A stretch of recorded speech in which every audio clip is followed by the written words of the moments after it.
ফিল্মের বা পরিচালক সমিতি বা প্রযোজক সমিতি শিল্পী সমিতি পরিবেশন আছে আসলে এরকম হওয়া উচিত, এরকম ডিসেন্ট হওয়া উচিত। এবং যে প্রার্থী নির্বাচিত হবে তাদের সবাই আমার ভাই ছাত্র, সবার কাছে প্রত্যাশা শুধু এইটুকুই, যারাই জিতে আসবে তারা এফডিসির ভালো চিন্তা করবে, ফিল্মকে নিয়ে চিন্তা করবে, পার্সোনাল কোনো ইন্টারেস্টে নিয়ে চিন্তা করবে, ফিল্মের নিয়ে চিন্তা করা উচিত। আর সবার প্রতি আমার ভালোবাসা থাকছে।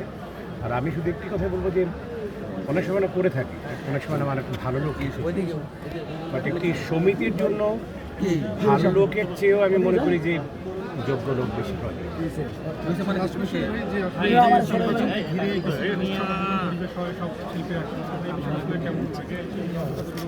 আসলে সত্যি কথা এখন আমাদের যে ফিল্মের যে অবস্থানগুলো দেখি, আনডাউটেড দ্যাটস টু ব্যাড। এটা অস্বীকার করবার কোনো রাস্তাই নেই। যদি আমি অন্য কথা বলতে যাই তার মানুষ আমাকে একটু বলবে, সেটা আপনারাও জানেন, আমরাও জানি। বাট সেইখানে যখন স্পেশালি যখন একটা আমাদের মাঝে ইলেকশনটি আসে, তখন এইটুকু ভেবে অন্তত ভালো লাগে যে অন্তত এখনও আমরা সবাই একসাথে আছি, সবাই একসাথে আসছি, এক জায়গায় আমাদের সাথে দেখা হচ্ছে, এইটুক তো হচ্ছে অন্তত ইলেকশনের সময়। এমনিতে সচরাচর আসলে যারা আছেন তারা খুব একটা এফডিসিতে আসন ধরে মনে করি।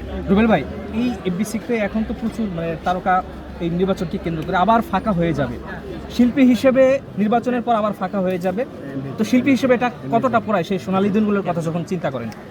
পুরায় মানে আমি যদি ইন্ট্রুসে যদি কথা বলি, আমি কষ্টের চোটে আমি এফডিসিতে আসি না। বিকজ আগে যখন এফডিসিতে ঢুকতাম 90s-এ, সকাল 7:30 8টার পর থেকে এফডিসির মধ্যে পা ফেরা যেত না।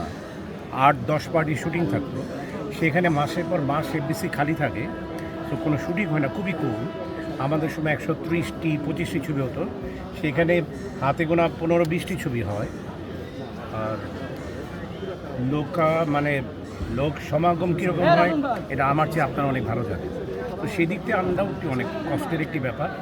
এই কষ্টের ব্যাপারের জন্য দেখা যায় যে সত্যি কথাই এই কষ্টের চিন্তা করে আমি অনেক সময় এফডিসিতে আসি না, কেন আসলে খারাপ লাগে। আমার প্রত্যেকটা স্টেপ কেন আমার এফডিসির প্রত্যেকটি কোনায় করে আমার স্টেপ আছে। যখন দেখি যে আমি এফডিসিতে ঢোকার পরে পুরো লোকজন খা করছে সব কিছু, খুবই আমি বললাম অনেকই খারাপ।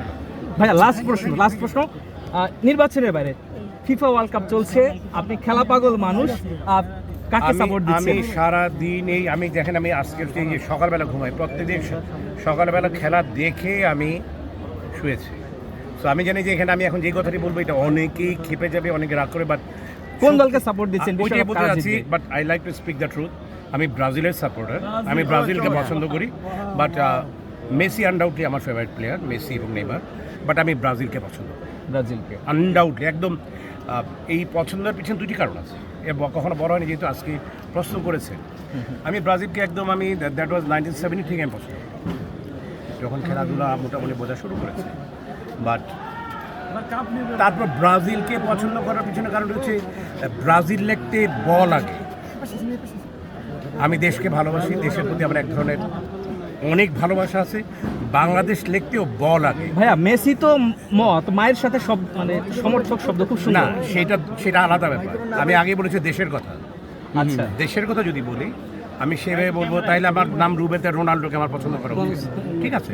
আমি ওইভাবে আমি আগেই বলেছি আমি ব্রাজিলের সাপোর্টার, বাট আমি মেসিকে পছন্দ করি, বিকজ আনডাউটলি একটা greatest player of all time আমি মনে করি। কি মনে হয় এবার কি ব্রাজিল হেক্সা কমপ্লিট করতে পারবে? আপনার কাছে কি মনে হয়? কেন আমি যদিও এই টিমকে পছন্দ, কিন্তু সম্ভাব্য বলবো ফ্রান্স ইজ আনডাউটলি ইজ বলা যে চরমতম একটা টিম।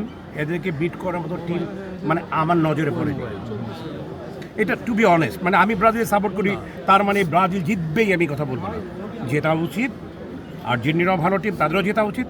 বাট আমি খেলাধুলা যেহেতু করেছি, খেলাধুলা যেটা দেখেছি আমি, তাতে আমি মনে করি যে ফ্রান্সের যে স্ট্যান্ডার্ড, ফ্রান্সের বলবো ডিফেন্স লাইন থেকে শুরু করে অফেন্স লাইন, স্পেশালি বলবো যে এমবাপ্পের যে স্পিড, এই এমবাপ্পের স্পিডকে কোনো ডিফেন্সের সামাল দেওয়া it will very tough. Rubel ভাই টপ 4-এ কে যাবে?